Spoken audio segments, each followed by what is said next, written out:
slides back. Indeed. Okay. Yeah.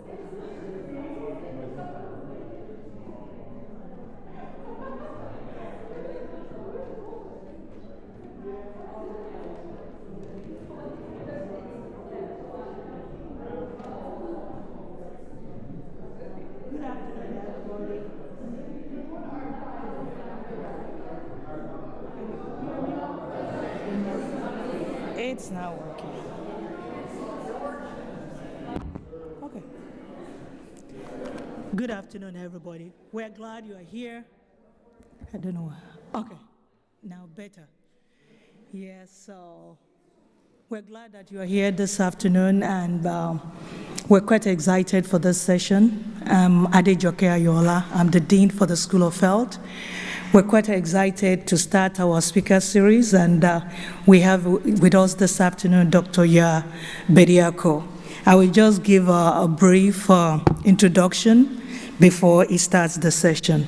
So Dr. Ya Bediako graduated from Calvin University in 2004. Yay, that was what I was expecting, that I hope somebody will celebrate that. Thank you.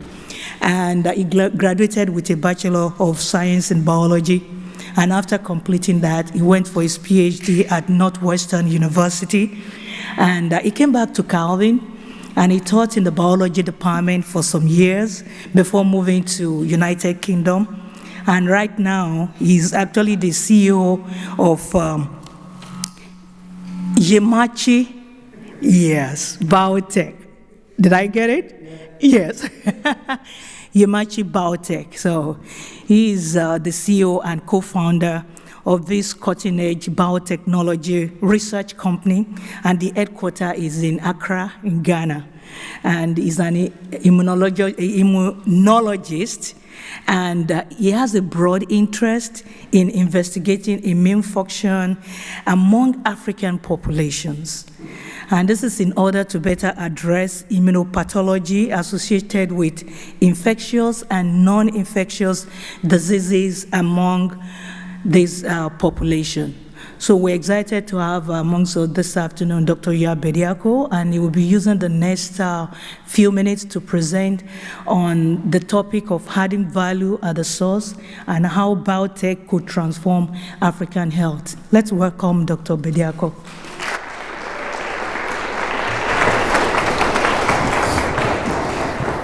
All right, thank you very much. I hope you can hear me. It's a contraption on my face. So yes, I am a Knight. I am a Calvin grad, very proudly so. And it's nice to be back. When I was a student here, we just called this building the FAC. Now it's the CFAC. So yes, everything changes. But I had a nice time this morning chatting with a few students, kind of reminiscing all the odd jobs I had on campus. I think I worked in I worked in this building, actually. I cleaned this building as a freshman. But it's really nice to be back, and looking forward to telling you a little bit about my journey since Calvin, and then I'll end with telling you about my newest adventure, which is Yemachi, the company that I founded and I'm currently the CEO of. And really the theme, as you can see, is, I'm very passionate about Africa as an African. I'm from Ghana. And I'm very passionate about how science done locally in Africa can really transform the continent. And so that's what I'll be trying to share today. And I think there are roles for both Africans and non-Africans alike who care about the continent and who care about what happens in our world. So I'll start, Professor Ayola gave a really nice intro, so she stole some of my thunder, but I was going to try to tell you a little bit about me, put my journey, I guess, to this point in context. So I was a student at Calvin. It's crazy. It's 22 years ago when I came. It's like, I feel so, Calvin is the one place that makes me feel old, because as faculty, I realized that we were a year older every year, but the students stayed the same age, right? So have some sympathy for your faculty. Teaching you every year reminds them that they're a year older. It's really quite difficult. But anyway, yes, a long time ago in 2000, when we were still using Netscape to surf the internet, I was a freshman at Calvin. But I'm very grateful for the opportunity I had at Calvin. As a freshman, I started doing research. As a young kid coming from Ghana, I knew I liked science. I knew I was good at biology. But I didn't know anything about research. I knew I didn't want to go to med school because I don't know, I'm not very comfortable around sick people. And I didn't think I'd necessarily make the most empathetic doctor. But I knew I liked biology. But thanks to work I did at Calvin, I got into Northwestern for a PhD. David DeHere of blessed memory was a professor here. There's a tree planted to his honor outside DeVries Hall. And he gave me my first shot at research as an incoming freshman. So I did a summer research internship with him. I did it again in my junior year with Joy Bonema, who is an immunologist, although she's also a pastor. So they were my first two influences in immunology and in research. And I can say everything else that happened in my research career stemmed from those people taking an interest in me. And so I really credit Calvin very much for where I am today. I worked at Vanando Research Institute for a year after Calvin, and then went off to Chicago to Northwestern and started a long journey of trying to get a PhD, which, I can spend a whole hour talking about the trials and tribulations of getting a PhD. But I graduated in 2012, and then I came back to Calvin. So thanks to Professor Lloyd Page, I had also been roped into a scheme that Calvin had at the time that was trying to build up faculty of color. So I was recruited to come back to Calvin to teach at Calvin, and I felt that this was important because as a student, I'd always complained that there were not enough faculty who looked like me. Here I had a chance to actually do something about it, so I had no choice really but to come back. So I came back for 2 years. I taught in the biology department, and it was great. I really enjoyed teaching. I really enjoyed interacting, being reminded that I wasn't as young as I thought I was. Although in those days, I could dress up in jeans and a hoodie and sit in the back of the class, and everybody would, I always did that actually my first class in a semester when nobody knew what I looked like. And then I'd hear what they'd say, and then I'd get up and walk to the front of the class and say, welcome to So I don't think I could do that anymore. I'm getting gray now, but I could do it then.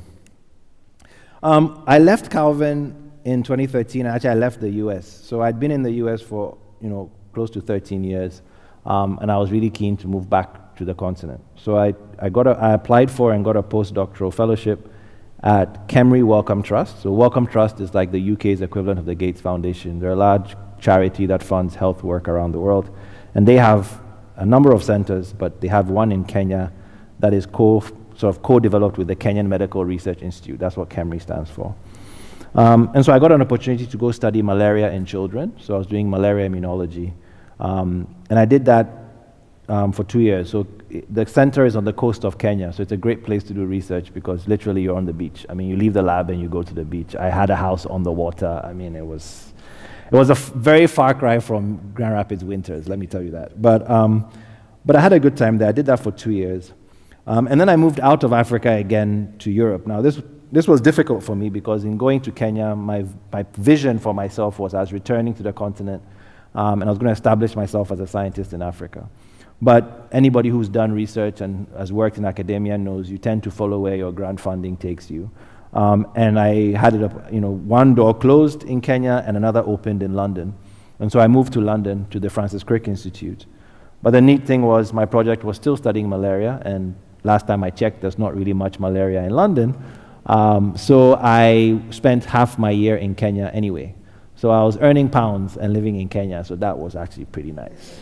When the pound was still strong. Lately, the pound is very weak thanks to Brexit and a number of miscalculations the British government have made. But anyway, I had a good time working at the Crick, and I really grew as a scientist. The Crick is the largest scientific research, single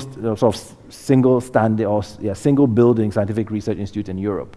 There's about 1,200 scientists. Fantastic place. Every modern equipment you can imagine is at the Crick. And some of the most, the finest scientists in the world. So I got to really learn how to be a scientist and really hone my skills in a world-class environment. And I think that has really prepared me well for what I did next. In 2019, I was fortunate to get a fellowship that allowed me to return to Ghana. So I was back in Africa now, at WACBIP, West African Center for Cell Biology of Infectious Pathogens. Name is so long, everybody just says WACBIP. And it's at the University of Ghana. And I took up a faculty position. So now I was faculty again. I'd been faculty at Calvin, been postdocs at a couple of places, and then now I was faculty at the University of Ghana. And this is where I was when I last came to Calvin. So I think 2019 is the last time I came. I think it was around 2018 or 2019. And I gave a talk in the biology department, and I used this slide. So it's actually the same slide from that time. And I had a question mark saying, I think I'm done.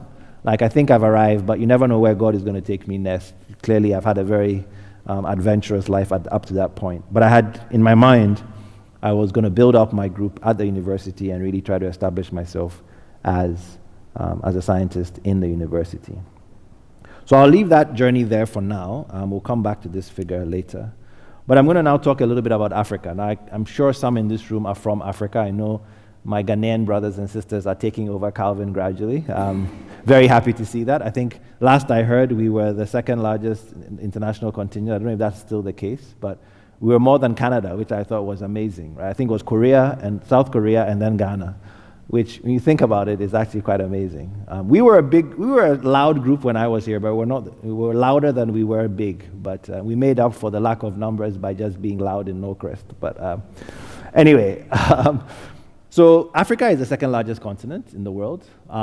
We have the world's longest river, the world's tallest freestanding mountain, Kilimanjaro. We have the world's largest hot desert. When I first came across these facts, I didn't realize it was anything but a hot desert. But I guess you can get cold deserts, maybe. I don't know. But anyway, Africa has the largest hot desert, whatever, the Sahara. Maybe there's some geologists or geographers in this room who can explain what it means by hot versus cold desert. But then, very importantly, and more importantly for my company, as you will see, we also are incredibly diverse. There are over 3,000 ethnic groups on the continent of Africa, and we speak between 1,500 to 2,000 languages. Ghana alone, which is a population of 30 million people, has 46 languages. Nigeria has over 150 languages. All right, so you think about it, that is huge. I mean, the U.S., if you think about the U.S., how many major languages are spoken here? The U.S. is a population of 250, 300 million people, right? But in a tiny country like Ghana, which is probably the size of the United Kingdom, or the size, I think, of Oregon or something like that, we speak 46 different languages. So Africa is incredibly diverse. Now, that's a good thing. Unfortunately, we also have a number of problems which tend to make the news more than the good things about Africa. So we are growing. We are 16% of the world's population, like 1.4 billion people. We have the youngest population of any region in the world, right? Over 50% of the African continent is younger than the age of 15. We are a really, really young continent, which may explain why COVID didn't seem to hit us as hard as other parts. We could have a whole discussion about that, and research is ongoing, including some that I'm doing to try to understand why the mortality in Africa from COVID has not been as severe as elsewhere. But certainly our youth has helped us. But unfortunately, we also have 27% of the world's disease burden. So if you look at HIV prevalence, these are figures from Gapminder, which is a really great resource if you haven't checked it out. They have really cool graphs and presentations of data. But HIV prevalence, you can see how distorted Africa is. So basically, the continents are distorted based on the burden of each of these diseases. TB cases, you can see Asia has pretty high burden as well as Africa. And then malaria, malaria is almost described as Africa's disease. However, unfortunately, this map shows scientific output. So we have all these health problems. But if you look at scientific output, so papers published in science around the world, right, in health, in life sciences, Africa accounts for less than 2%. So we have all these health problems, but we're not doing the research locally. And that is probably, it's a factor of many different things, but it's a serious problem. When you have huge burden of malaria, but you don't do your own research, you're depending on other countries to pay for your research to study a disease that, guess what, they don't really have, right? So it's no wonder we got a COVID vaccine in, a year? And malaria has been around before we were even, malaria has co-evolved with human beings, and we still don't have a good vaccine. There's one that GSK is distributing now, but it really only works for a year, right? And it's about 60% effective. Now compare that with the COVID vaccine and how quickly we have them. Yes, you need to get boosters, but the world, no expense was spared to create a COVID vaccine because it affected everybody. Malaria kills 500,000 children a year, and we don't have a vaccine, all right, or a good vaccine, or we've really struggled for many years. Now, the bug itself is very complicated. It's not just that we haven't, but we've also not put anywhere near as much money into developing a vaccine as a global community as we have. Now, that is partly because it's not a disease that affects the people who have the most resources. So if you look at another way, a slightly more boring way to look at the data, this is research output, and it's put in context of disability-adjusted life years. So those who are taking public health courses will know about DALYs, right? So it's how you think about, it's not just mortality or morbidity. If you want to really look at the burden of a disease, you look at how many life years are lost because people are not productive when they're sick. And you can see West and Central Africa and East Africa have pretty significant DALYs. And yet, if you look at medical research share of the world, you can see the green boxes were below 1%. Now, another way to look at scientific output is to look at patents, all right? Now, this is interesting because it shows us how quickly China has rapidly increased to actually dominate global scientific activity. You know, it's great to think that North America and Europe are leading in science, but actually China has rapidly outpaced output and productivity around the world. So if you look at this, the line graph, I don't have a pointer, but I think I'll manage. From 1883 all the way to 2019, the line that goes really steeply up is China. So you can see that even in 2000, when I was a student in Calvin, China wasn't really doing much in research. The last 20 years, China has invested significantly in medical research, and it's now producing more patents in the sciences than any other region in the world, let alone country. All right? So North America is the orange line, so 20.4% in 2019. Asia, largely driven by China, and increasingly India. All right, India is now in their own sort of biotech revolution. It's also significantly high. So 65% of the patent, applications in the world were from Asia, 20% from North America, 11% from Europe, 0.5% from Africa. Right? But Africa is 16% of the world's population. So at least we should be somewhere at least 10%, right? But we're at 0.5%. And 2009, it was 0.7. 2019, it's 0.5. So if anything, we've gone down, right? We've not even had a marginal increase. Whereas Asia went from 50 to 65. North America went down slightly, but that's probably just a factor of the proportions. If you look at the numbers in terms of applications, instead of just looking at percentages, it's even more striking. So Asia had 2 million patent applications. Probably over 1 million of those were just from China. North America had 657,000 in 2019. Africa had only 16,000. Right? So these are orders of magnitude lower. And how can a region be serious about development if we're not producing any intellectual property? Patents are a sign of intellectual property. My title is Building Value Locally. The reason is when you create a scientific invention, you build value. I was in San Francisco yesterday, this past week.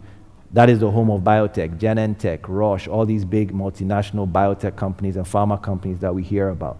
They are huge, multi-billion-dollar companies because of the IP they generate, right? And that is a significant component of the wealth of this country, right? America is a wealthy country because partly of not just the natural resources that you have, but also because of the IP that is developed. So Africa is blessed with natural resources, but we don't develop any IP because thanks to a number of factors, including our colonial past, everything in Africa is extractive, right? Ghana is the world's second leading producer of cocoa, and yet we import chocolate, right? The best chocolate you've ever eaten came from cocoa beans from Ghana, I guarantee it, right? Belgian chocolate, all this fancy chocolate that you can buy in Meijer and everywhere else is actually from cocoa beans grown by local farmers in Ghana and in Cote d'Ivoire.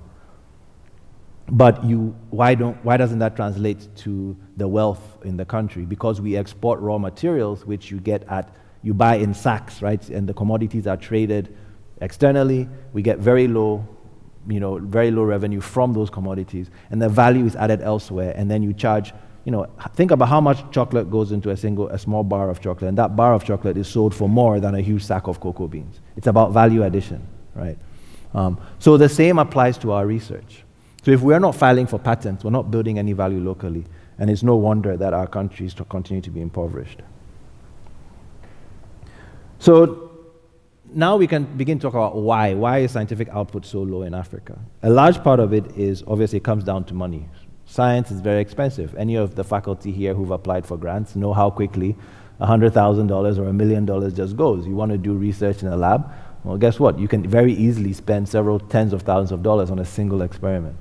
So in the US, the way you get around that is you have an NIH that, well, depending on who is in the White House, has a bigger or a smaller budget for research, but this is usually several hundreds of billions of dollars, right? Because the value is very clear what the value of research is.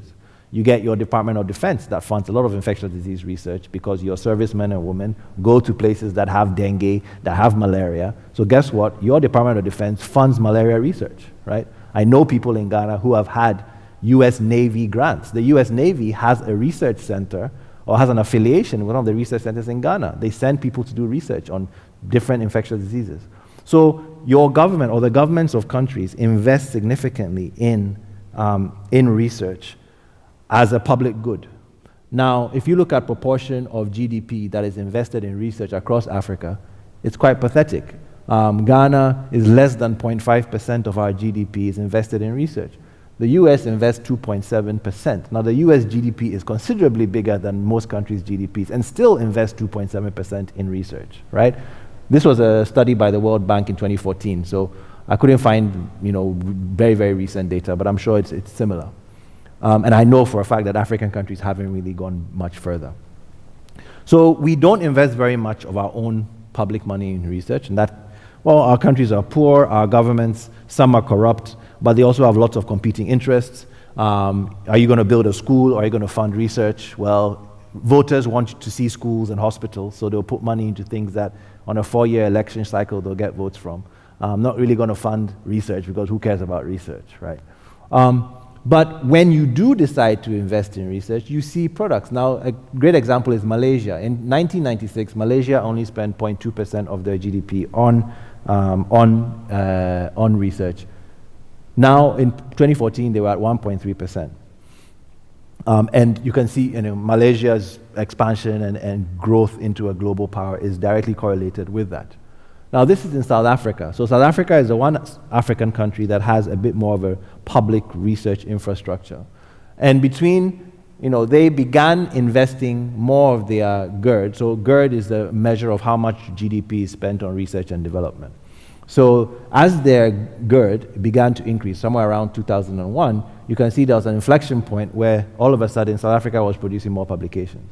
So those of us who like correlations and associations, it's hard to get anything better than this, right? They invested more public money in research, and straight away the number of publications ascribed to South African researchers went up. So when you spend money on research as a country, you begin to see outputs. Here, measuring outputs by publication. So then who funds research in Africa? So I talked about my journey. I returned to Ghana. This is what I was confronted with. As a young African scientist trying to establish a lab, there was no money locally to do research. Most of the money I could apply for would be the NIH or the Gates Foundation, the Wellcome Trust, the World Bank, the Japanese government, and others. Now that means that the research I can do is research that other people who are not in my country or on my continent have decided is useful. Now, you can't blame them, it's their money. So of course, the money is going to be tied to projects that have some value. If it's NIH money, it's your taxpayer dollars, right? So it has to be research that in some way is going to benefit the American people. There can be a little bit of philanthropy and caring about the rest of the world, but it's always tied. There are always strings, and I don't blame them for having strings because it's their money. But that means that as an African, I really don't have much freedom in what I decide to research. I can only do what Bill Gates or his wife, or ex-wife, I guess, and other people think. Funny thing, I have actually met Melinda Gates recently. It was really cool. I had a Zoom call with her. But anyway, that's just me name dropping. So this is the situation on the African continent. And my final graph, this is basically where this sort of summarizes all of that I've said, that majority of our research comes from philanthropic or public non-African funds, meaning governments from overseas. So for me, this did not sit well and still does not sit well because it means, think about it. Who funds research that American people need? The American government. It's a no-brainer. You don't expect the UK government to fund research into a problem that affects American people. But in Africa, we've accepted this situation where malaria is killing our kids and yet we're waiting for the US government to pay for malaria research. That doesn't make any sense. Now, over the last decade, there's been a huge push to build capacity in Africa. I'm a product of that capacity building effort, all right? And you hear buzzwords and almost cliches these days about sustainability, capacity development. People throw in contextual relevance. African-led is a really favorite one these days, and adaptability. And I think, these are all important, but capacity development typically stands out as everybody wants to train. You hear things like we need 100,000 more PhDs in Africa. We need to train more doctors. We need to train more nurses. All of those are true. But in my opinion, Africa has already trained enough of these people for us to have the systems we need. The problem is those people haven't stayed. Right? The conditions have not been conducive, and so we have what's called the brain drain, which means our best people constantly leave. So it's like having a bathtub that you keep trying to fill, but the drain is open. So no matter how much you try to train people, if you don't fix the leak, you don't achieve what you want. And so for me, the brain drain is there's an imbalance. To stop the brain drain, yes, you need to train people, but you also need to create an enabling environment that will allow those people to stay and flourish. And most of the efforts, largely led by international NGOs and well-meaning people, have focused on training because it's easy to count how many people you've trained. When you get a grant and you say, I'm going to train 30 doctors, well, guess what? You train them, you count, they graduate, you line them up, 1, 2, 3, 30, check. You go to your funder and say, hey, I said I needed $1 million to train 30 people. Look, I trained 35. You've achieved your goal. If 4 months later, half those doctors are now working in the US or in Europe, you don't count that. It doesn't matter because your job was to train. But from a country's perspective, if those people are no longer working in Ghana or working on the continent, you haven't achieved anything. So all our efforts are focused on training, and I've been part of that drive. But we haven't focused on the other element, which is creating an enabling environment. And so the question then is, how do we create an enabling environment? I've been at conferences and I heard people ask this question.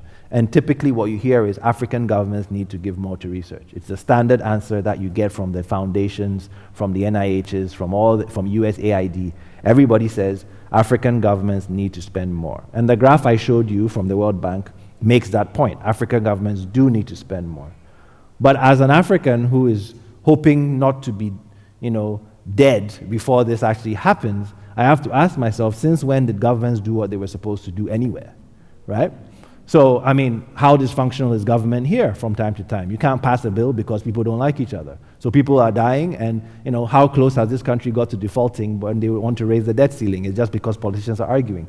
Politicians everywhere are the same. They respond to certain levers. Ultimately, they want to stay in power. So getting politicians to put money in research is never a priority for them, especially in countries where people don't see the products of research very easily. Like I said, if I want to get re-elected, I'm going to build a school. I'm going to build a market. I'm going to build a road. Now, these are all very important infrastructure things, but what about the $1 million I need to put into a research grant? No one's going to give me credit for that, right? So I felt that there needed to be something that I could do or that African scientists could do to speed along this process. Yes, we need our governments to get with the program. By God's grace, that will happen in time, but as with everything with politicians, it's going to take time. Now, my feeling is the private sector has a role to play. We can't just wait on government. Private scientists, private people need to begin to think of how can we accelerate growth of science across Africa without depending on the government. Now, we don't have to look that far for a good example. America is a great example of what private sector science has done. The companies I mentioned to you, yes, many of them are now listed on the stock market, but they're not public, they're not government-owned companies, right?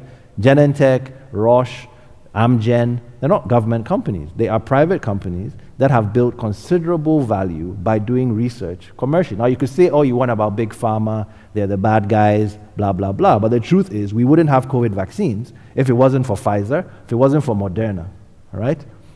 Big biotech, big pharma are really crucial to our health ecosystem. Now, maybe Africa can build one that is slightly more ethical, more equitable. Let's hope, right? But we do need big biotech and big pharma. It's a $700 billion a year industry. Africa and the Middle East, it's like 18 billion, right?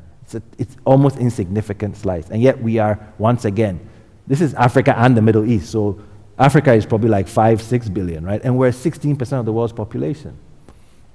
So for me, biotech provides a really great way to take all the training that we're doing in academia and all that research that we're publishing in papers and translate it into actual tools that people can use and hopefully bridge the gap between academia and big pharma. There are only ever going to be a few big pharma companies in the world because they just buy up everybody else. But big pharma does not care about Africa because they don't see Africa as a useful market. We can't really sell much there, so they just don't care. Now, you could say that's wrong, but I've learned that, yeah, you can pray that they will change, but they won't. So how do you appeal to them? You create business opportunities for pharma to turn their eyes there. So you can complain all you want that they're not ethical, but at the end of the day, they want to make money.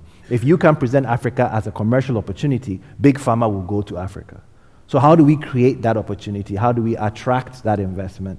And how do we position Africa to be able to take advantage of this? So this brings me back to this slide. So when I came here, I was like, oh, I'm going to be a PI in the university. I'm going to try to be a professor before I'm 45. One day, maybe be director of an institute at the university. 6 months after I went back to Ghana, I was like, I want to leave Ghana, right? I was so frustrated with the bureaucracy, how slow everything was. Now, universities are slow everywhere, no offense to the administrators here, but universities are bureaucratic and slow beasts. They are meant to be like that so they don't change too quickly because there's some value in plodding along and not being too dynamic. But for science and innovation, you have to be quick, you have to respond. So if I'm trying to do work in the university and I have to go through 3 layers of procurement to buy an antibody, already it's going to take me 3 months to get it to Ghana because I live so far away. If I was here and, Laurie had ordered it for me, we could get it overnight. But no, I have to wait 3 months. Now my procurement department is harassing me. I was like, I will leave and come back to America or go to Europe. But then I thought, no, I don't want to do that. So what can I do? And so that's what led me to start my own company. It was out of the frustration that I couldn't do the science I wanted to do in the university. I wanted to have an impact. And so it was basically, well, then I'll create my own system. I'm not saying everybody has to do that when you're frustrated, but at least this was my path. And I thought long and hard about it. It wasn't on a whim. But I felt that some African scientists had to learn how to be business people. In grad school, especially in the US, we're taught that industry is selling out, industry is the dark side, the ivory tower of academia is pure science, and if you go into industry, you're just chasing money. Well, for me, it's like, well, if I don't do that, then I might as well not be a scientist anymore because all the money I need for research, if I go the academic way, I'm going to have to apply for grants, and it's all tied up in different ways. If I start a company, perhaps we can build value that we can then one day offer our own grants, right? So that's what led me to found Yamachi. So I'm going to spend the rest of my time telling you a bit about Yamachi. I hope we'll have a few minutes for questions afterwards so that, if there are any questions, I'm happy to answer them as best as I can. So Yamachi is a cancer research company. The name is actually, everybody asks, is it Japanese? No, although I don't mind being thought of as a Japanese company because Japan tech, everybody thinks they do great things, right? So I've actually gone to meetings and people are like, oh, we thought you were Japanese. I'm like, surprise! But anyway, I'm here now, so you might as well listen to what I have to say. But Yamachi is actually three Ghanaian languages, so 3 words from three different Ghanaian languages amalgamated. So Yem means knowledge, Amachi means medicine, and Machi in Twi, which is probably spoken by some of the people, the Ghanaian students here, means good morning. It's a greeting. So to me, Yamachi signifies a new dawn for health knowledge in Africa. So that's where we got the name Yamachi from. But yes, it does sound somewhat Japanese. So we are a life science research company headquartered in Accra, in Ghana, and our goal is to develop the next generation of precision targets to treat cancer. And I'll explain why we picked cancer and not HIV or TB or any of the disease I showed on the screen. We've been in operation since April 2021. We were actually incubated by Y Combinator. Anybody who is into startups who may have heard of Y Combinator, they're a Silicon Valley accelerator here in San Francisco. Airbnb, DoorDash, Coinbase, Benchling, all went through Y Combinator. They are, supposedly great because they went through Y Combinator. At least that's Y Combinator wants you to think anyway. But for an African company trying to attract investment from the US, they provide a great source of validation. So we were one of 15,000 companies that applied. They picked 400, 15 of whom were from Africa, and Yamachi was one of them. So we're pretty excited to have been picked. And we raised a little bit of money, and we also got a grant from the Gates Foundation to actually do COVID work, and I'm happy to talk about that if we have time. So Yamachi is focused on oncology, and we are trying to diversify precision medicine. Now, why does precision medicine need diversification? Well, because most of it is European. So a majority of the pie chart on the left shows you global genomic data. So you've heard about genome sequencing. Even if you're not a bio major, you've probably heard about sequencing. Nearly all the genomes that have been sequenced in humanity's history have come from people of European ancestry. So almost 80% of globally available genomic data is from people of European ancestry. 2% is from people of African descent. In fact, every other ethnicity is under 10%. All right? And as usual, unfortunately, people of African descent are almost last. All right? Hispanic or Latin Americans are actually lower. They're 1.3%. All right? So there is really a lack of diversity. When you look at cancer research, look at the NIH database, they have 57% Caucasian data, they have 5.3% black, all right, or African American. Now, the majority of the quote-unquote black data is from people who identify as African Americans, but African Americans themselves are an admixed population. Many African Americans have Irish and other ancestry. So they themselves have some European ancestry. So actually, that 5.3% is actually not all quote-unquote African. So that creates a serious problem because precision medicine is supposed to be patient-specific, right? The whole point of precision medicine is we're not going to use one-size-fits-all approaches anymore. We're going to target therapies to your disease, to your cancer. Well, how can you target it when your training set doesn't include me? So 80% of clinical trial participants are Caucasian. There are stories of high toxicities among certain ethnicities when drugs are used because the dosing regimen are based on trials that don't include these people. All right? Now, the US, more than 40% of the US population is not Caucasian. The US is rapidly diversifying. So this is really not good, even if you don't care about Africa. If all you care about is the US population, this is really bad. Now, put it in the context of the globe, where the US is a relatively small component of the global mass of people, this is really, really bad. So there is a clear need that we need to diversify our research on cancer to be able to help more people. Now, at Yamachi, we believe that Africa holds the key to solving this for the world. Now, the reason we think that is because Africa is home to the world's genetic diversity. 99% of human evolutionary history happened on the African continent. I hate to break it to you, but you're all African, right? I mean, it's a fact, okay? It's not me who said it, it's actually the science. You're all African, we just have different shades, but we're all African, right? This whole thing that black people are African is a relatively recent construct, okay? Human beings, Homo sapiens, evolved somewhere in East Africa, and after a long time began to say, let's go check out the rest of the world, all right? And then went to places where there was less sun, and so, it was a little bit advantageous to absorb more sunlight, and so people with lighter skin, it's simple natural selection, okay? But genetically, yes, we are all very, very similar, but the differences between you and me, between skin color, do not segregate with other traits, okay? So there is a lot of diversity on the African continent that is not captured in different places because these other places represent founder effects, right? A few individuals migrated out, and so they then expanded. And so you had a sort of a whittling down of genetic diversity. So Africa has the most genetic diversity, but that also means that Africa has European traits represented, has Asian traits represented, has Latin American traits. Everybody can find a piece of their genome on the African continent. So if you had to pick one continent to do genetic research that would benefit everybody, guess what? It's the one place that nobody seems to want to do research, which is the African continent. So we believe we are going to solve that problem. We are based in Africa, and we want to do research in Africa.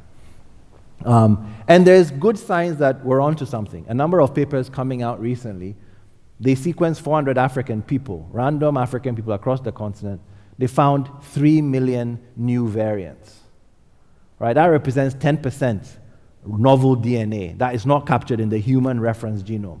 So guess what? The so-called reference genome is not really a human reference genome. It's more likely, I think there's one African American in there, and I think there are a few. It's not the human genome because it's not representative of everybody. So that's what we want to try to tap into. Now, we picked cancer for a variety of reasons. Cancer is a global problem. So you want to solve, as an entrepreneur, I wanted to solve a problem that everybody cared about, because if I only solved an African problem, guess what? American investors probably not invest. I want to solve a global problem from Africa, and that's probably how I can generate the most value. But Africa also has a cancer problem. And this is something that gets lost in all the infectious disease talk.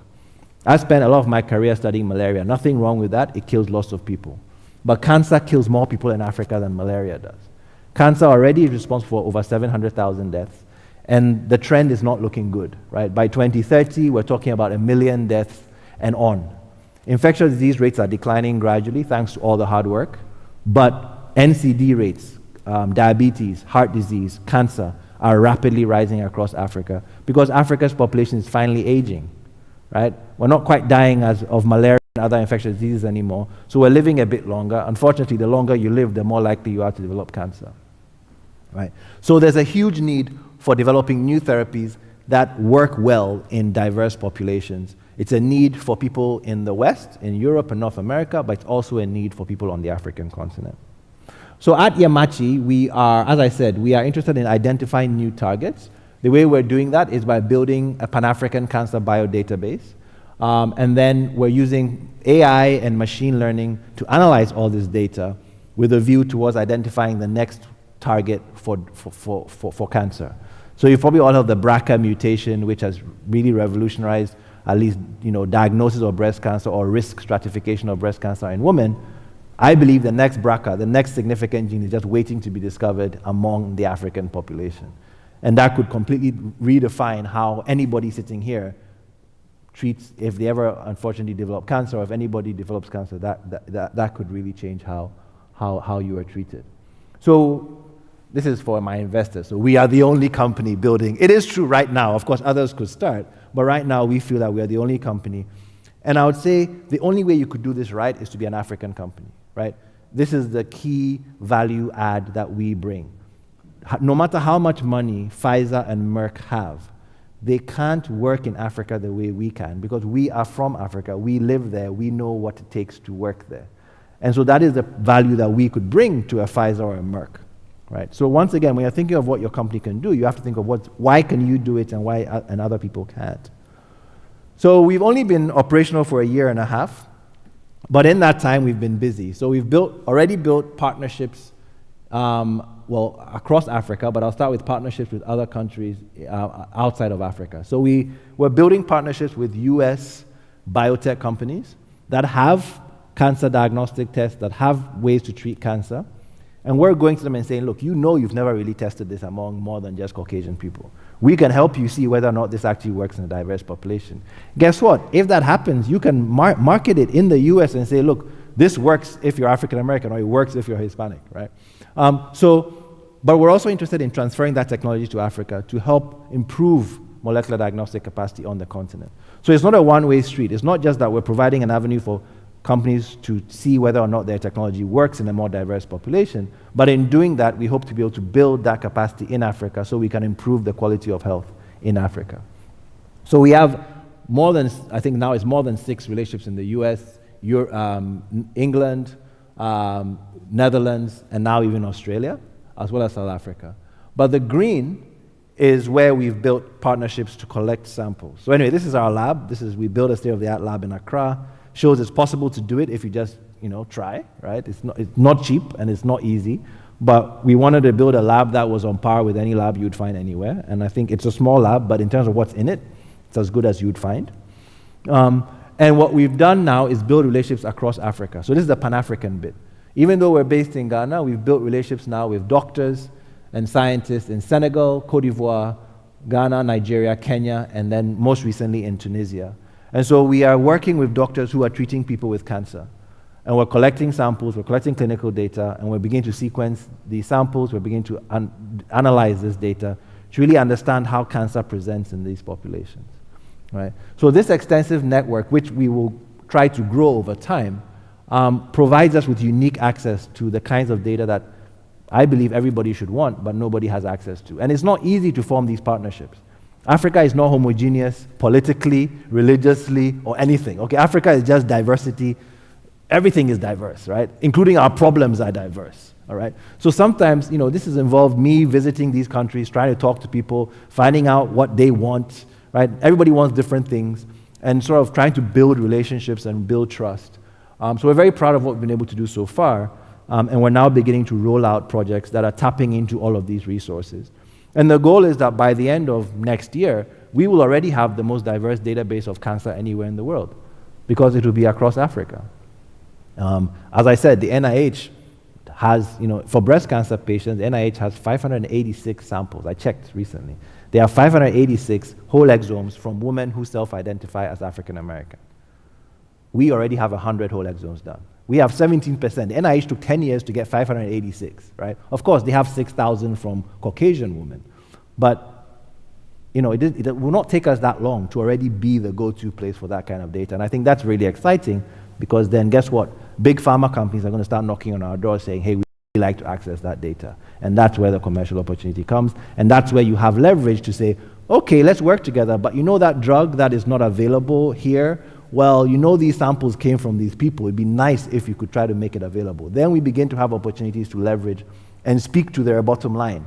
All right? It's not enough to just say it's the right thing to do. You have to approach business as a business person. I can't do this alone, and this is just a snapshot of the senior people on my team and kind of where we've trained. All of us, as you can see, are diasporans, right? We all trained somewhere and came back. And David is also a Calvin grad, so David and I are two. So the co-founding team has 2 Calvin grads, so I think that's pretty cool. And he went on to do his master's at University of Michigan, worked at Microsoft, and he built software. So in addition to the life science research, sequencing genomes and doing all of that, we also build software, because you need software to collect all the clinical data and analyze it. And so we have an engineering team, we've got developers who we've employed, and we build software. And these people, and I would say, as you can see, almost 60% female, right? We are redefining. Everybody thinks Africa is this patriarchal, backward society. These are all really talented women who are leading a biotech company. I'm really proud of that, and we're looking, in fact, our lab is like 80% female, right? So we actually need a few men, because it's beginning to look like the men can't do anything, right? So we're trying, it's kind of the opposite problem you typically have. But we're not all Ghanaian. We have Ghana, Kenya, Guinea, Ethiopia represented, and hopefully in time we'll continue to grow the group. Really talented people between us. Those of us who are scientists, we have over 150 publications, 4,000 professional contacts. But the thing in the middle is what is most important. Altogether, we have over 100 years of experience working in Africa. I have worked in Africa for 10 years now. It's like crazy that I left Calvin 22 years ago, right? But I've been a scientist in Africa for 10 years, right, through my postdocs and other work. All my other colleagues at Yamachi, in their own professional capacity, have each done at least a decade of work in Africa. That means we have some understanding of what it means to work in Africa, and that is the value that we would bring to what we do. We also have a really great group of senior people who are serving as advisors. So I'm happy to open up for questions. There are a few lessons I've learned, and I'm sure there are some students here who are thinking of doing something really exciting, really entrepreneurial, whether you're a scientist or not. I just thought I'd share what I had learned. Grad school teaches you nothing, in the life science teaches you nothing about this, okay? I learned all about T cells, cytokines, IL-10. I can do all of that stuff, but it taught me nothing about what a cap table looks like, or what, equity agreements and all the business models and all the things I've had to learn, okay? But I also think that going to a school like Calvin, following it up with an advanced degree, trained my brain enough to be able to adapt to new information and synthesize it quickly. So I would encourage you to recognize your limitations and get help, because school doesn't always necessarily prepare you for everything, but I think it does provide a foundation. This is really important. I can't stress it enough that a lot of planning, it came together relatively quickly. I mean, this Yamachi, it's amazing that we went from an idea I probably conceived of in maybe end of 2018 or 2019 to a full-fledged company in about a year. But in that year, I was talking to everybody who would talk to me about what I wanted to do, getting detailed advice, being told, no, that won't work, maybe that, and developing the idea. So you need to get advice from a lot of people if you're going to try to do something like this. Or get advice from the right people, obviously, as well. You get rejected a lot. I mean, I have talked to nearly every high net worth person in Ghana, and they all said no. They all said they wouldn't give me any money for this. In the end, it was actually the second investment I got was from my friends here, the guys from Calvin I went to school with, who, together with their wives, decided to take money that they were probably going to put in their 401k, and they invested in this. So the first 50K US that I raised came from 4 couples. They were all guys I went to Calvin with, all Africans, who were working actually in the West Michigan area, who said, you know, we can each put in 10,000. So it was 5 couples, so they each put in 10K to get 50. And these, you know, it was great because finally it was somebody saying yes, right? In the end, we raised $3 million, but it all started with that 50K, right? And now I need to raise 10 times that amount, but I'll worry about that as we go. We've achieved something now, so at least we have something to look at. But you don't give up. You know, just because somebody says no today, there were people who said no to me when I first raised, and they came back saying, could we invest now? But it was too expensive, right? Because I'd raised enough money. I was like, well, the price has gone up, right? I mean, you should have invested when you had the chance. And you know, so just rejection, you know, you just have to keep going if you believe in your idea. Learn and adapt. The model for Yamachi has constantly changed. Now it looks very refined. It will probably adapt even further, but it's nothing like what I started with. Team is crucial. I feel like Tony Stark, and they are putting the Avengers together. These are, I mean, I love Avengers, by the way. I can't wait for the next one. But I really view it as you have to find like-minded people who have skills you don't have, right? I'm a scientist. I knew nothing about business. 2 of my co-founders have started their own business before, right? So they knew what it takes. And so we have complementary but non-overlapping skills across our team. And I think when there's respect for each other's talents, I think that really is really important. And finally, belief is everything. I mean, I believe, as I hope you can tell, this is my life. Like, when I die one day, my legacy will be Yamachi, I hope, right? And so I believe with everything I've got that this is the way to go. And so I'm pouring everything into it. I don't sleep very much. I'm always on calls. Even today, I was in the car with Arlene and one of my investor calls, and I called and I had to pick it because he's my lead investor. He'd be upset. He's in Nigeria. He'd be like, why are you not taking my call? You know, so it's extremely difficult, but I think, you know, when I left Calvin, what Calvin leaves you with is this yearning to change the world, right? To do your little bit to be salt. Well, this is my attempt at being my salt in my corner. And I hope each of you will find your way. It doesn't mean it's easy. Actually, sometimes finding your way actually means you found the hardest thing you could ever do. This is the hardest thing I've ever done in my life. And I've done a few hard things, I think. But it's also the most rewarding and the most exciting. And I look forward to telling you more about it when I come, you know, in future visits. But this is the vision for Yamachi, to be a globally competitive research company that happens to be headquartered in Africa. All right? We're not an African company. We're not a Ghanaian company.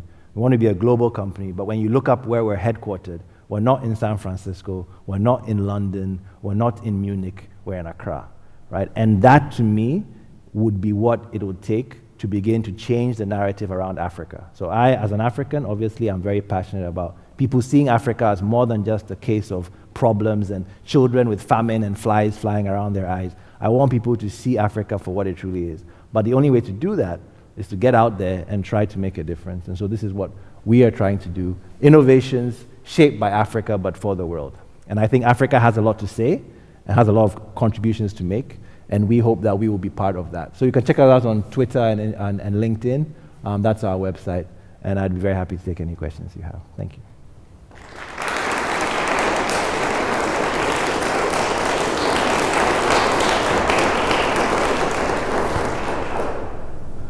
So, are there any questions? Yes, please. How's some way that we can get people that are just do our work? Oh, to help me. Well, I need lots of help. Well, I'm looking to recruit people. If I raise the money I want, I'll be hiring more people. So any of you who are graduating, who have skills in bioinformatics, computational biology, software development, science across, immunology, molecular biology.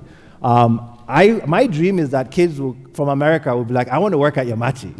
Wouldn't that be different? Right? I don't want to go to Google. I don't want to go to Facebook. I want to work at Yamachi. There will be opportunities like that.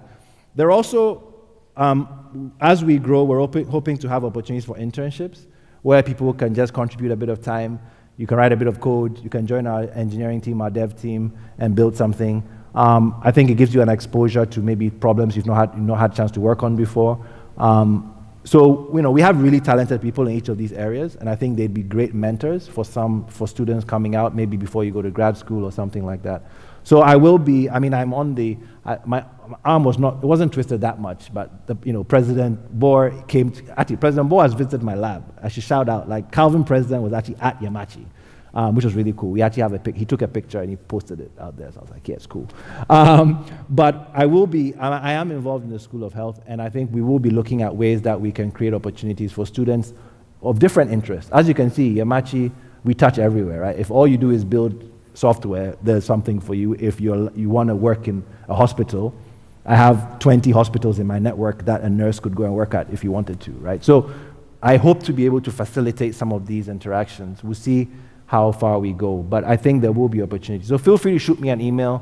I am very busy, but I will try to respond. Just send me a nudge. I will not get upset. I'll be like, oh, shoot, yeah. And then I will respond. And no, I'd be really happy to see how we could interact, because exposure at Calvin is why I'm here, right? I got a shot, so I want to pay that forward and give anyone else an opportunity. Yeah. How would someone go about convincing investors to invest in a research company when research itself is risky and a final product is really guaranteed? Welcome to my life. So it's about, once again, it's about finding investors, finding the right investors, first of all. So the good thing about venture capital investors, right, adventure, they are willing to take risks. The challenge I have is most of them don't take risks in Africa, right? There are some VCs that are interested in impact, so they'll fund fintech or agricultural initiatives in Africa. We are trying to get them to begin to focus on biotech as well. There are a lot of venture investors in the US who invest in biotech all the time. I mean, you can raise well, now it's a bit more difficult given what the economy is doing, but you can raise $30 million on an idea, right? And you get somebody to back you if you're here. We're always a bit more difficult because, like, well, what about the power? I mean, I literally have had investors ask me, what happens when the power goes off? Like, we have a generator. Like, people are living, right? We're not dying, but they find every excuse. Like, literally, it was in Palo Alto this week, and they said, yeah, they're worried because you collect samples and the freezers. And I was like, yeah, that's why we have a generator. So when the power goes off, the generator kicks in and everything is fine. Like, oh, yeah. So,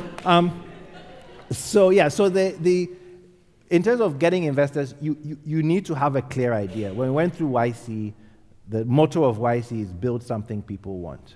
Don't focus on your investors, focus on your product, right? So focus on what you're building, make it the best it can be, and then you try to find investors who will back you.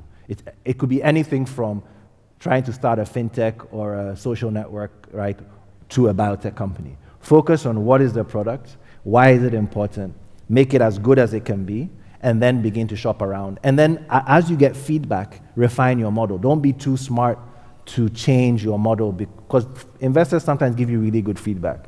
And so then you can begin to adapt your pitch and your model. But you just also, if you believe in it, don't give up, right? Jeff Bezos, everybody thought he was crazy to try to sell books online. I remember when Amazon first, I'm that old. I remember when Amazon first started, everybody thought Barnes & Noble, they were laughing at Amazon because, like, no one's going to want to buy books without touching it because everybody wants to touch paper. Well, guess who's laughing now, right? Amazon is everywhere, right? So don't give up on your idea, modify it if necessary, but focus on making it the best it can be. That's the most important thing. If it's a really good product, someone will buy it, right? Or someone will invest in it. So that's kind of, this is my entrepreneurial recent training that I'm talking from. I don't claim to be an expert, but that's what I've sort of gathered from talking to people. Yeah. Any other questions? I know my answers are too long. I'll try to be a bit more. That's the science side coming out, It's like, so my team are like, when you pitch, you need to be, it's really good, but you need to be shorter. I'm like, but I have so much to say. So any other questions? Yes, please. Yeah. Sure. So I can't reveal too much because we have to be careful with what we do have a few competitors. So we are interested in identifying new variants associated with cancer. So at a very basic level, we're doing whole exome and eventually whole genome sequencing of tumors and healthy tissue from patients with cancer. We collect clinical data from these people. And the idea is to try to associate the clinical data, so outcomes, what therapies they got and how they responded, and relate that back to, at this stage, the genomic information. Now, we will want to move into other omics, so build up more and more of a broader database. But at a very basic level right now, there are variants. Cancer is genetic. There are variants that are associated with different cancers. This population has never really been studied. Can we find that variant that is functionally relevant, that potentially could be a good way to target this cancer? So at a very basic level, that's what we're doing. We started off with a few cancers of high burden, so breast cancer, liver cancer, prostate cancer, hematological cancer, so the leukemias and so on. We're very, very early on. I mean, we literally started sequencing a couple months ago. We got our lab set up and have done so far, a certain number of exomes.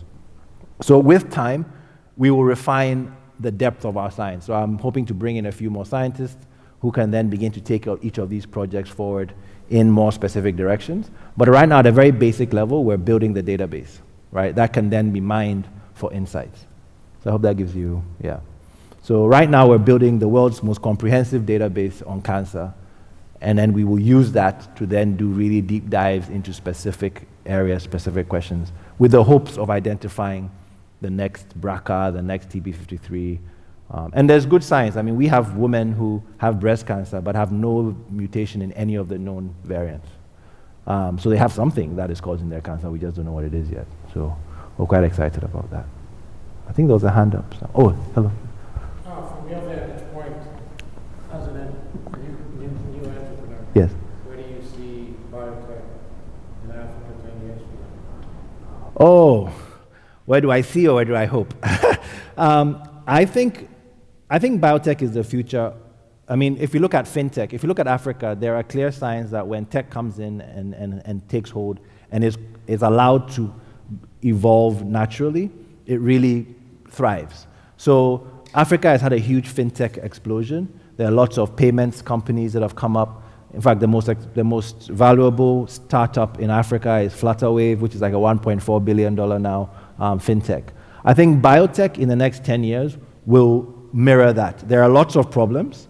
I think the barriers to entry are a little bit higher for us right now, but I think a few of us who are early adopters will hopefully plow the soil and make it easier.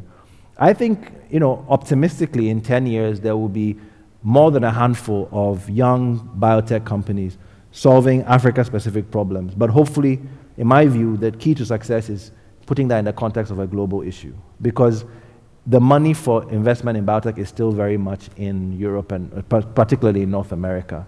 And I think getting investors to get behind a biotech where it's a longer runway, where products are going to take a bit longer, those products are going to have to be relevant to the global market.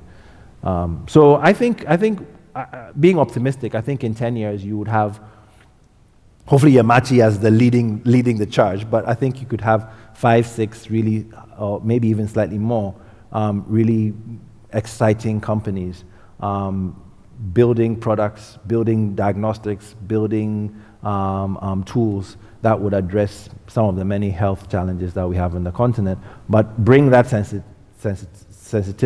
sensibility to potentially the Western market. So I think the future is there for the taking. It's just going to take people willing to just do the hard work. But I think we can do it. And based on our experience so far, investors can listen if you make a good enough case. So just looking to find a few good ones and see where things go. But I think the future is bright. And hopefully a few people here will be working with us. Yes? 1990s saw lots of biotech companies start up over here in Yeah. the U.S. America. And by the end of the decade, most of them had eaten each other up. Yeah. Yeah. What can you learn from lessons here so that something like that doesn't get repeated in Africa and simply ends up becoming all part of life? Yeah, I look forward to one day rebuffing an offer from Roche or something like that. I mean, you've done something right when Pfizer knocks and says, "Can we buy you for $300 million?" I'm like, let me think about it. No, I think we have to be cognizant of that. I mean, capitalism and business tends to always follow a same trend. There's certainly a danger. I think we may have to evaluate what is ultimately best for the continent. I like to think of the Genentech model where they were bought by Roche, but they maintain their identity as Genentech. There may be opportunities like that for African companies because you cannot get away from the fact that clinical development is extremely ridiculously expensive, and there's only a few companies that have the resource to be able to take things all the way. I think what Africa needs to do is build a value-based system where we recognize that whatever we do has to benefit, as companies, has to benefit our environment. And we should tie that into our ability to continue to function. So at Yamachi, we are a research company, but we offer molecular diagnostic services. Now, I am pushing back on our investors and saying, look, we're not trying to optimize our profits from our diagnostic business, because the reason we offer diagnostics is to build goodwill in the community for them to consent for us to sequence their samples, right? Because I cannot pay a cancer patient to collect a blood sample and sequence it. That would be unethical. So what value can I provide that person? Well, maybe I can provide access to tests that otherwise they wouldn't have. So that is how we are socially conscious, and our impact, we want to have impact in the local healthcare ecosystem. And we feel that we can leverage the relationships we're building in North America and in Europe to bring some of this technology locally so we can offer affordable and accessible diagnostic services. So I think that's just one example where we are acutely aware of the needs of our environment, and we build that into our business model, emphasizing that, look, if we suddenly hike up our diagnostic prices and start gouging the local people, well, that's going to undermine our research. So we're not going to do that, because if we do that, then everything falls apart. So if you tie doing the right thing to what makes sense from a business perspective, it protects you a little bit from the pressures. Of course, it's going to take more than that. It's going to take a concerted and intentional effort to stay within certain bounds and to make sure that, one of the core values of our company is Africa first, right? The people, people's needs before profits. Everybody starts off that way. I'm sure Google and Co started off that way, and then eventually you get so big that it's difficult to hold to it. So I think African companies will face those challenges. But I also think that given the sheer needs surrounding us, it's harder to forget it's harder to forget what you need to do or what you should be doing in Africa. So I'm hopeful that if we can have a few companies that can build an ecosystem that is built on shared values, respect for people, and a commitment to improving what is happening in Africa, perhaps we have a chance at not making some of the same mistakes that have plagued tech here. But we will certainly have our temptations. I mean, when I'm here next time and my company, making millions of dollars, it's very easy to begin to get cocky, and so the temptation of excess will certainly hit us. But I hope that we will try to stay grounded. So you can hold us to it, I guess, is part of it, is to say, hey, Yao, you said you were not, but we're going to try. And yeah, Monday we may get an offer to be bought, but the idea is if we ever were to sell, there would have to be a clear indication that we would maintain our African identity. Because once again, if Yamachi is not an African company, then Yamachi isn't Yamachi anymore. And so you don't want to mess with that, right? You don't want to mess with that brand. I think it's about, once again, tying your brand to the good that you do. And that way, no matter who owns you, they don't want you to stop doing good, because all of a sudden then they devalue their own brand. So, but we'll see. I'm sure I'll get smarter and wiser as we go, and hopefully, but I'll keep thinking about that. Yeah. Any other? My ears are too big for this thing. So it keeps pinching.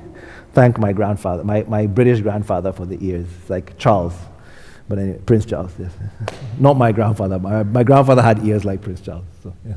Or King Charles, I should say, sorry. Yeah, I am half British after all, so, Any final questions? It's been great chatting. And you're all welcome to Accra. So Yamachi is, or Nairobi. We're building a lab in Nairobi, so, maybe Tunis next. So we'll see how things go. But very happy to welcome anyone. And if you have, shoot me an email. I should have put my email address. It's yao@yamachi.com.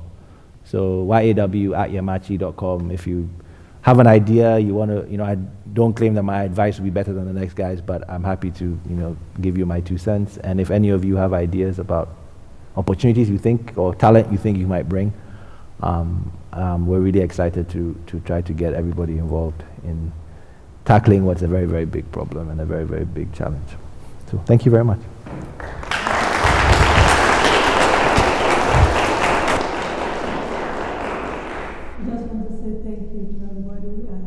we're glad that you're part of this session. We just wish you a very good afternoon. Thank you.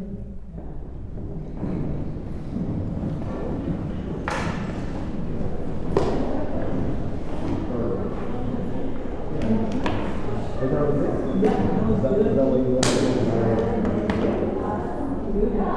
good.